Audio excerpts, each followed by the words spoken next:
The Story of the Leprechaun.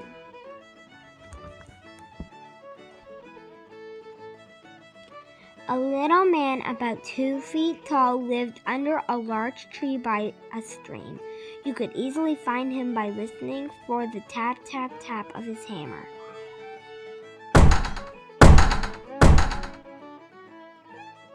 The little man was a shoemaker.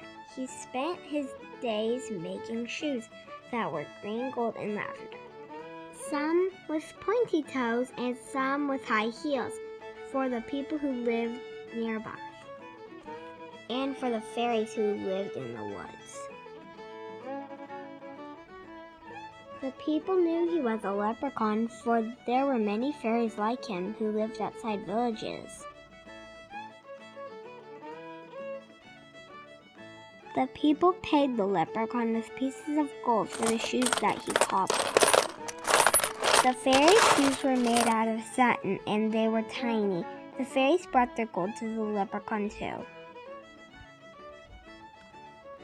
The leprechaun needed a place to keep his gold. He was a bit of a miser, so he didn't like spending his money. An old metal pot became the perfect place for all of his wealth. His shoes were so prized that soon his pot of gold was overflowing.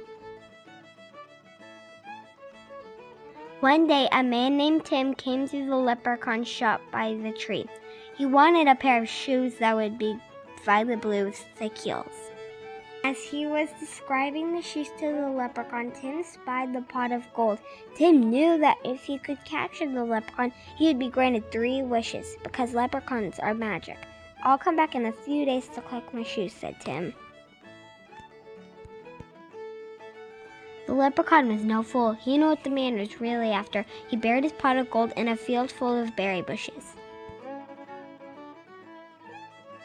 A few days later, Tim came back and the leprechaun gave him his violet blue shoes.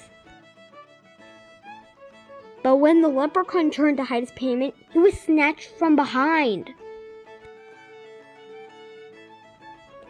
The leprechaun could not escape. Now Tim could get what he wanted. "For my first wish, I want you to show me where the pot of gold is hidden. For my second wish, I want 100 pairs of shoes. And for my third wish, I want 3 more wishes." The leprechaun said, "I can grant you the first 2 wishes, but the third wish is a greedy trick and cannot be granted." The leprechaun brought Tim to the field and pointed to the spot where the gold was buried. Tim had no shovel to dig with, so he marked the spot with a stick and a shoe. He would come back later. When Tim returned, he could not believe his eyes. There were 200 stakes with 200 shoes all over the field. It was leprechaun magic!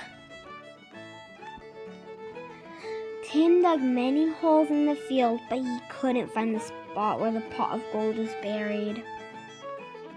After a few hours, he gave up. When he tried to collect the shoes, each one disappeared. The leprechaun had tricked him. The leprechaun needed to find a better place to hide his gold. He knew that rainbows were magic. You could never tell where one ended, and if he buried his gold at the end of one, only he would know where to find it again.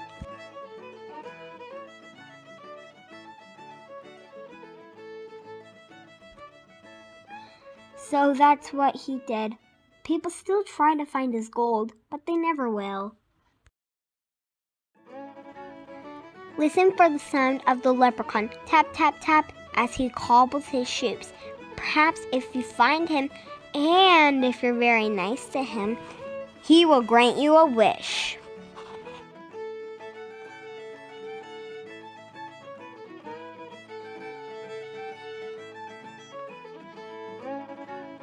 That was the Story of the Leprechaun, read by Audrey Weigel.